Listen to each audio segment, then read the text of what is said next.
వేదిక మీద ఉన్న ఆర్కిటెక్ట్ ఆఫ్ మోడర్న్ భారత్ గౌరవ ప్రధానమంత్రి నరేంద్ర మోడీ గారికి, మన పేదల నాయకుడు గౌరవ ముఖ్యమంత్రి చంద్రబాబు నాయుడు గారికి, నా అన్న గౌరవ ఉప ముఖ్యమంత్రి పవన్ అన్నకి, వేదిక పైన ఉన్న ఇతర గౌరవ పెద్దలకు, ప్రాణాలు సైతం లెక్క చేయకుండా అమరావతి కోసం పోరాడిన రైతులకు, ప్రజలకు నా హృదయపూర్వక నమస్కారాలు. ముందుగా పహల్గామ్ ఉగ్రవాద దాడిలో చనిపోయిన వారికి నేను నివాళులర్పిస్తున్నా. ఉగ్రవాదుల దాడిలో చనిపోయిన వారి కుటుంబానికి దేశం మొత్తం అండగా నిలబడుతుంది. పాకిస్తాన్ గీత దాటింది, అమాయకుల్ని చంపింది, చాలా పెద్ద తప్పు చేసింది. ఒక్క పాకిస్తాన్ కాదు, 100 పాకిస్తాన్లు వచ్చినా భారతదేశ నేలపై మొలిచిన గడ్డి కూడా పీకలేరు. 100 పాకిస్తాన్లకు సమాధానం చెప్పే ఒక్క మిసైల్ మన దగ్గర ఉంది. ఆ మిసైల్ ఏంటో తెలుసా? నమో గౌరవ ప్రధానమంత్రి నరేంద్ర మోడీ గారు. సింహం ముందల ఆటలు ఆడకూడదు, ఆడితే ఏమవుతుంది? మన సింహం నమో కొట్టే దెబ్బకి వరల్డ్ మ్యాప్లోనే పాకిస్తాన్ అని మిస్సింగ్ రావటం ఖాయం. ఈరోజు పాకిస్తాన్ ఆర్మీలో పనిచేసేవారు కొంతమంది రాజీనామా చేశారు, కొంతమంది సెలవులు పెట్టిపోయారు. దట్ ఈస్ మన నమో కొట్టే దెబ్బకి పాకిస్తాన్ దిమ్మ తిరుగుతాం ఖాయం. ఈరోజు నేను గర్వంగా చెప్పగలుగుతున్నా, ఎంటైర్ నేషన్ స్టాండ్స్ విత్ మన నమో. కేంద్రం ఈరోజు కులగణన చేయాలన్న నిర్ణయం తీసుకుంది. ఇది ఒక నిర్ణయం కాదు, ఇది ఒక సంచలనం. Wear others hesitated for decades, Namo acted, rewriting history with courage. True to his commitment to empower the marginalized and deprived, Namo's bold stroke will deliver social justice in its truest form. నమో గారికి ఆంధ్రప్రదేశ్ అన్న, అమరావతి అన్న ఎంతో ప్రేమ. ఇప్పుడు ఆయన ఢిల్లీలో ఎంత బిజీగా ఉన్నారో మనందరూ తెలుసు. ఆయన ఈ కార్యక్రమానికి వచ్చారు. 2024 ఎన్నికల్లో ప్రజలు ఎన్డీఏ ప్రభుత్వానికి 94 సీట్లు గెలిపించారు. అందుకే మన ప్రధాని నమో గారు ఆంధ్రప్రదేశ్ కోరిన అన్ని కోరికలు తీరుస్తున్నారు.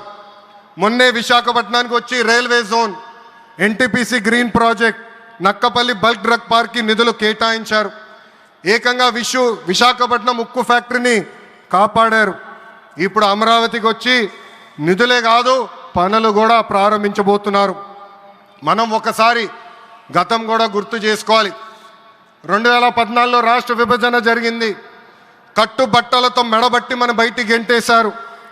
ఎక్కడి నుంచి పరిపాలించాలో తెలియని పరిస్థితి. కానీ మన సిబిఎన్ గారికి సంక్షోభాలు కొత్త కాదు. ఒక పక్కన సంక్షేమం, మరో పక్కన అభివృద్ధి చేసి చూపించారు. అందరి ఆమోదం తెలిపిన తర్వాతనే అమరావతి రాజధానిగా ప్రకటించారు. రైతులు చేసిన త్యాగం వల్ల ఈరోజు అమరావతి ఏర్పడింది. ఒకే రాజధాని, అభివృద్ధి వికేంద్రీకరణ అనే ఎజెండాతో మన ప్రభుత్వం ముందరికెళ్ళింది. రాయలసీమను ఎలక్ట్రానిక్స్, ఆటోమోటివ్, రెన్యూవబుల్ ఎనర్జీ హబ్గా తయారు చేశాం. గోదావరి జిల్లాలో ఆక్వాని పెద్ద ఎత్తున ప్రోత్సహించాం. ఉత్తరాంధ్రలో ఐటీ, ఫార్మా కంపెనీలు కూడా ఆనాడు మనం తీసుకొచ్చాం. కానీ 2019 నుంచి 24 వరకు విధ్వంస పాలన మనం చూసాం. మన సిబిఎన్పై ఉన్న వ్యక్తిగత కక్షతో అమరావతిని చంపేయాలని చూశారు. ఒక్క ఇటుక కూడా పెట్టకుండా 3 రాజధానులంటూ 5 సంవత్సరాలు గడిపేశారు. 8 ఏళ్ల పిల్లోడి దగ్గర నుంచి 80 సంవత్సరాల వృద్ధుల వరకు జై అమరావతి అంటూ జెండా బతుకుని రోడ్డు పైకి వచ్చి ధర్నాలు చేస్తాం, పోరాటాలు చేస్తాం, మనందరం చూసాం. జై అమరావతి అన్నందుకు రైతులకి సంఖ్యలు వేశారు. జై అమరావతి అన్నందుకు మహిళా రైతుల్ని పోలీస్ బూటులతో తన్నిచ్చారు. జై అమరావతి అన్నందుకు రైతుల్ని ఏకంగా పేడ్ ఆర్టిస్టులు అన్నారు. ఎన్ని అరాచకాలు చేసినా అమరావతి రైతులు తగ్గేదే లేదన్నారు. 1631 రోజుల పాటు అమరావతి ఉద్యమం కొనసాగింది. 2070 మంది రైతులు చనిపోయారు. సుమారుగా 3000 మంది రైతుల పైన ఆనాటి ప్రభుత్వం దొంగ కేసులు పెట్టింది. ఎన్ని కుట్రలు చేసినా జై అమరావతి అన్న నినాదం ఆపలేకపోయారు. అయినా ఆపేదానికి పీకేదానికి అమరావతి ఎవరో ఇంట్లో పెంచుకున్న మొక్క కాదు, జనం గుండెల్లో దాచుకున్న ప్రజా రాజధాని. అమరావతికి శంకుస్థాపన చేసింది ఎవరు? మన నమో శంకుస్థాపన చేసిన అమరావతి ఆపే దమ్ము ఎవరికి లేదు.